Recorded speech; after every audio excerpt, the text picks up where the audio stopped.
ఈరోజు ప్రతి ఒక్కరు మా కోసం సమయం చేసుకుని వచ్చారు. ప్రతి అక్కకు, ప్రతి చెల్లికి, ప్రతి అన్నకు, ప్రతి తమ్ముడికి ఈ రాజశేఖర రెడ్డి బిడ్డ శిరస్సులోంచి చేతులు జోడించి మనం స్ఫూర్తిగా నమస్కరించుకుంటాం.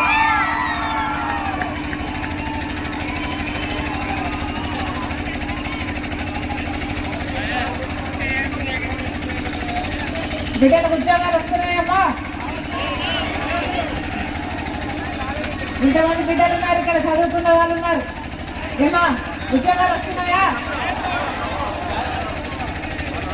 అమ్మా, మన రాష్ట్రం ఏర్పడి 10 సంవత్సరాలు అయింది. మొదటి 5 సంవత్సరాలు చంద్రబాబు గారు ముఖ్యమంత్రిగా ఉన్నారు.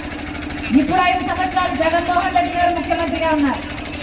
ఈ 10 సంవత్సరాలలో మన రాష్ట్రం ఒక్క అడుగు కూడా అభివృద్ధిలో ముందుకు వేయలేదు.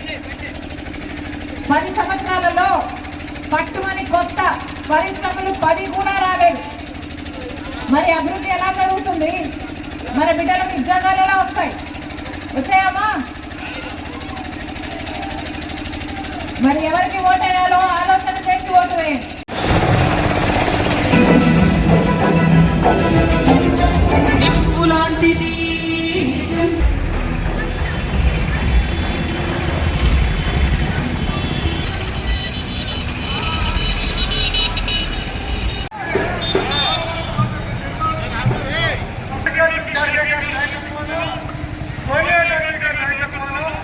రాహుల్ గాంధీ గారి నాయకత్వాన, షర్మిలమ్మ గారి నాయకత్వాన కూడా ఇవాళ కాంగ్రెస్ పార్టీ మేనిఫెస్టోలో ఆంధ్రప్రదేశ్ ప్రత్యేకమైన హోదా ఇస్తామని ఖచ్చితంగా రాశారు.